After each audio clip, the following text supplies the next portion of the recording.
दोस्तों अस्सलाम वालेकुम वरहमतुल्लाहि वबरकातुहू। उम्मीद है आप खैरियत से होंगे। अल्लाह रब्बुल इज़्ज़त हमें और आपको अपने हिफ्ज़ व अमान में रखे। आमीन या रब्बुल आलमीन। दोस्तों आज मैं हाज़िर हूँ आपकी खिदमत में एक ऐसे वीडियो के साथ जिसमें हम देखेंगे कि पूरे हिंदुस्तान में आज माहौल जो है किस तरह से बनाया गया है।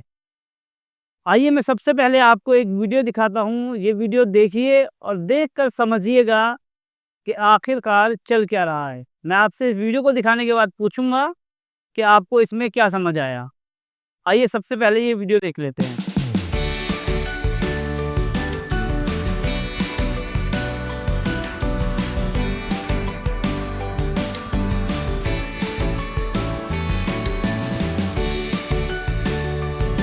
दोस्तों आपने ये वीडियो देखा, इस वीडियो में देख के आपको क्या समझ आया हमें कमेंट बॉक्स में ज़रूर बताएं। हम आपको अपनी राय पेश करते हैं कि हमने इस वीडियो को देखकर क्या समझा।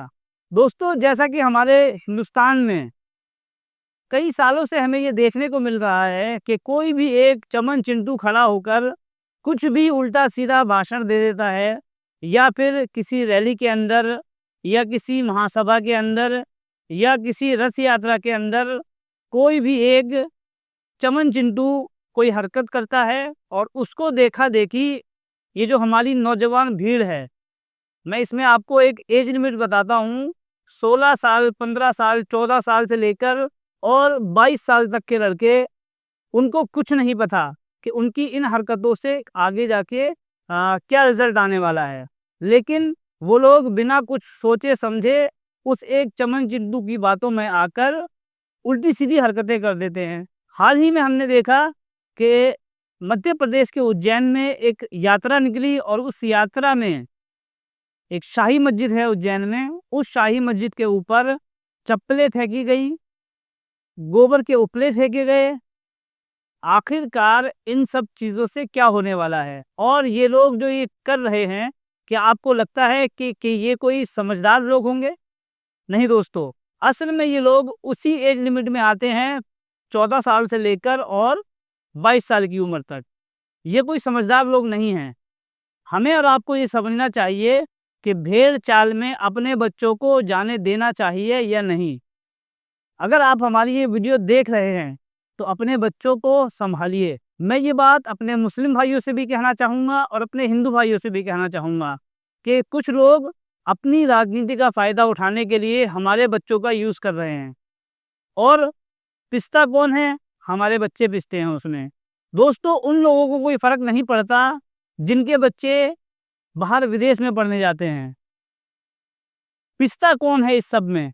पिसते हैं हम और आप जैसे लोग। ये जो भेड़ वाली वीडियो मैंने आपको दिखाई, ये एक मिसाल है कि हमें अपने बच्चों को ऐसी भीड़ में जाने देना चाहिए या नहीं। दोस्तों इसी कड़ी के अंदर मैं आपको एक वीडियो और दिखाता हूँ जिसमें एक चरमपंथी एक संगठन खुलेआम मुसलमानों के लिए किस तरह से बात कर रहा है। हालांकि उन्होंने बात कही है आमिर खान साहब के लिए, जिनकी अभी फ़िलहाल में एक मूवी आई है सितारे ज़मीं पर। हमें उससे कोई लेना देना नहीं है, लेकिन उन्होंने जो मुसलमानों को लेकर कुछ बातें कही हैं उससे हमें आपत्ति है, और यकीनन हर उस इंसान को आपत्ति होगी जो एक सभ्य समाज में रहता है। दोस्तों आइए मैं आपको वो वीडियो दिखाता हूँ, वो वीडियो देखिए और इसकी मानसिकता देखिए कि मुसलमानों के खिलाफ इसके दिमाग में किस तरह से जहर भरा हुआ है। बॉलीवुड का जो भड़वा है आमिर खान, उसने अपनी मूवी रिलीज करी है और उस मूवी रिलीज करने के पीछे हिंदुओं का पैसा खाना है इन लोगों का, और हिंदुओं के साथ ही छल कपट करना है। इन जिहादियों को ये समझ में नहीं आता। सब देश में इतना बड़ा हिंदू चल रहा था, इसकी ना कोई पोस्ट आई ना कोई कमेंट आया। किस तरह की सोच है? अगर इन जिहादियों को हमने सबक नहीं सिखाया, वो हिंदू नहीं, जब इनके जैसे जिहादी जो इनके भाई है जो कट्टरपंथी मुसलमान है, वो हमारे घरों में घुसेंगे और हमारी बहन बेटियों को उठा के ले जाएंगे। ये बात गलत है या सही है? अगर हिंदू दोस्तों आपने ये वीडियो देखा और इस वीडियो में ये जनाब जो है खुल के बात कह रहे हैं कि मुसलमान जिहादी होते हैं। इनको ये हक किसने दिया कि मुसलमानों को खुलेआम जिहादी कहा जाए? असल में तो इनको जिहाद का मतलब ही नहीं पता, लेकिन वो हमारा टॉपिक नहीं है। हमारा टॉपिक अभी कुछ और है। इनकी वीडियो के ऊपर आए तो ये कहते हैं कि मुसलमान हमारे घरों में घुस जाएंगे, हमारा ये कर देंगे, हमारा मंगलसूत्र छीन लेंगे। जिस तरह से आपने पिछले कुछ दिनों पहले देखा होगा चुनाव के टाइम पे कुछ पॉलिटिशियन ने ये बयान दिए थे खुलेआम कि ये लोग आपका मंगलसूत्र छीन लेंगे, ये लोग आपके घरों में घुस जाएंगे। तो ये वही भेड़ चाल है जो वहाँ से शुरू हुई और आपने इस वीडियो के अंदर भी देखा होगा कि ये जनाब ने कुछ कहा और पीछे पब्लिक इनके सपोर्ट में इनकी हाँ में हाँ मिला रही है। दोस्तों तो आप जो है समझिए इन लोगों की चालों को, ये सिर्फ और सिर्फ आपका फ़ायदा उठाना चाहते हैं। इनको कोई मतलब नहीं है देश में क्या हो रहा है, इनको कोई मतलब नहीं है देश तरक्की करे या ना करे, बस इनको सिर्फ और सिर्फ अपना एजेंडा फैलाना है। हमें और आपको सोचना चाहिए कि देश आगे कैसे बढ़ेगा। पूरी दुनिया में आप देखिए कोई एआई के फील्ड में जो है तरक्की कर रहा है, कोई किसी फील्ड में तरक्की कर रहा है, लेकिन हम हिंदुस्तानी होने की हैसियत से हम किन चीज़ों में पड़े हैं। कहीं पे मॉब लिंचिंग होती है, कहीं पे हिंदू मुस्लिम के नाम पे दंगा हो जाता है, कहीं तिरंगा यात्रा के टाइम पे कुछ और बवाल हो जाता है। हमें और आपको सोचना पड़ेगा कि इस राजनीति से किस तरह से बचा जाए। आइए दोस्तों इसी कड़ी में मैं एक वीडियो आपको और दिखाता हूँ। इस वीडियो को दिखाने से पहले मैं आपसे एक बात कहना चाहता हूँ, ये वही कपिल मिश्रा जी हैं जिन्होंने दिल्ली दंगा होने में इनका बड़ा योगदान रहा है।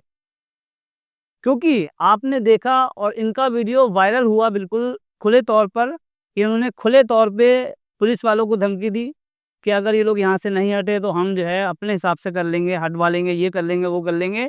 और उसको देखते हुए जैसा कि मैं इस वीडियो का टॉपिक लेके चल रहा हूँ कि एक भेड़ चाल क्या कर सकती है, इन्होंने कुछ बयान दिया और उस बयान के ऊपर आपने कई सारे ऐसे वीडियोस देखे होंगे जहाँ पे ट्रॉली भर भर के ईंटा पत्थर आया और उससे जो है दंगे को भड़काया गया। आइए इसी कड़ी में इनका ये वीडियो भी देखते हैं और देखते हैं इस वीडियो में इन्होंने क्या कहा है। मैं ये कह रहा हूँ कितने शौचालय चाहिए मैं खुद बैठ के लगवाऊंगा, मेरी जिम्मेदारी है और एक एक समिति के साथ मैं बैठ के लगवाऊंगा। ये जिम्मेदारी दी है मुख्यमंत्री जी ने, जो टीम बैठी है। अगर ये 24 घंटे में 1 मिनट भी कोई ये लग जाए ना कि इनमें से कोई सो रहा है तो आप आके बता देना। फिर से मेरी बात सुनो, अभी भी मैं ये खाली ये बता रहा हूँ कि योजना क्या है, अभी मैं ये नहीं कह रहा कि आप पे कुछ थोपा जा रहा है, लेकिन पूरी बात सबको पता होनी चाहिए। बिजली का बिल कितनी बड़ी शिकायत थी, पिछली बार जब सुनवाई यहाँ पे मैडम बैठी थी, मुख्यमंत्री जी बैठी थी, खाली 2 शिकायतें आई, खाली 2 बड़ी। पहली आई थी बिजली का बिल, दूसरी आई सिंगल विंडो कर दो, बड़ी मुश्किल होती है। बोलो दोनों पूरी हुई कि नहीं हुई? पूरी हुई कि नहीं हुई दोनों? और सिंगल विंडो में भी मैं एक बात आपको बता देता हूँ, ये अधिकारी ने नहीं बताई। एप्लीकेशन दे के घर में चले जाना, 3 दिन में एनओसी नहीं दी तो अपने आप की परमिशन खुद ही मान लेना, हो गई।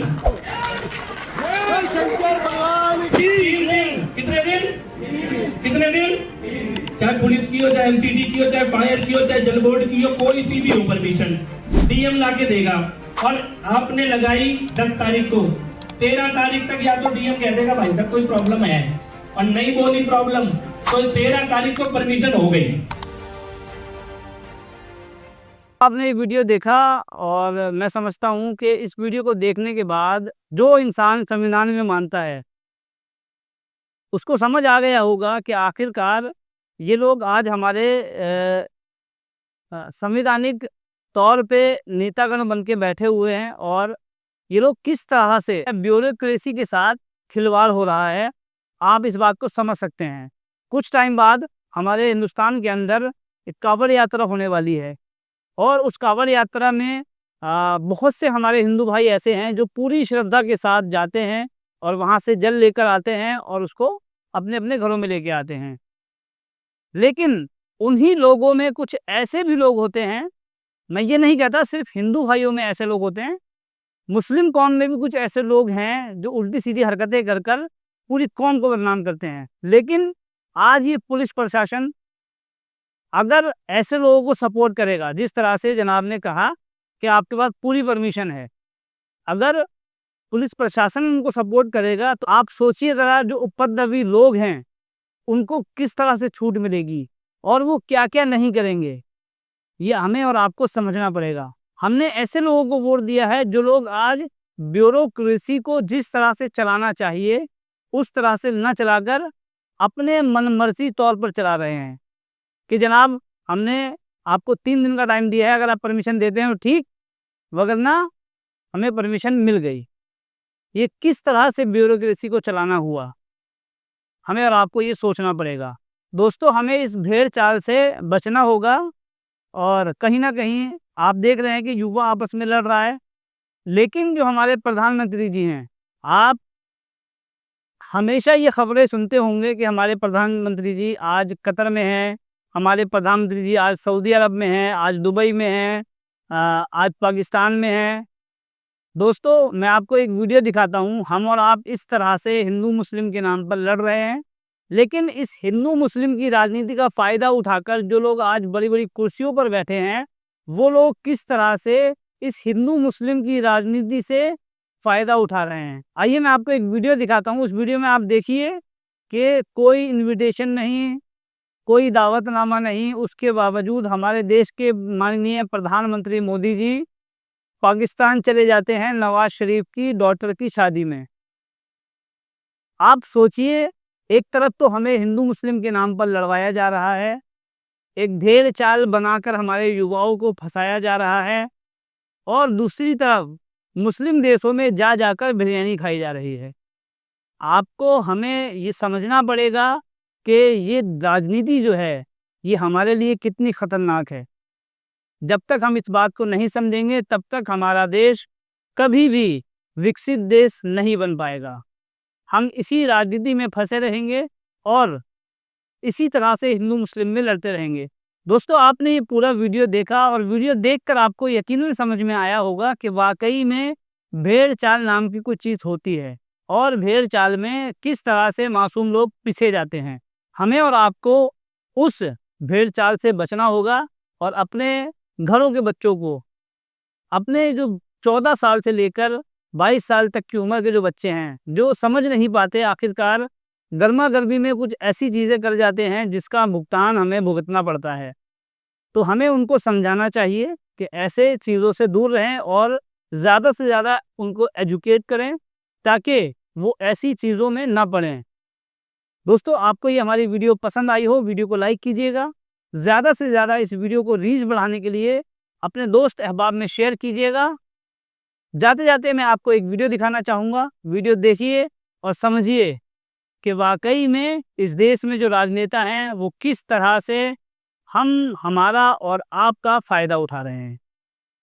मिलते हैं किसी और वीडियो में, तब तक के लिए अल्लाह हाफिज़। आदित्यनाथ जी, मेरा नाम इस्लामुद्दीन है। पहले आप ये बताइए कि एक शायर ने लिखा है कि मिटा दे अपनी हस्ती को अगर मर्तबा चाहे, मिटा दे अपनी हस्ती को अगर मर्तबा चाहे, कि दाना खाक में मिलकर गुलो गुलजार होता है और जब निकल जाती है बू तो गुल बेकार होता है।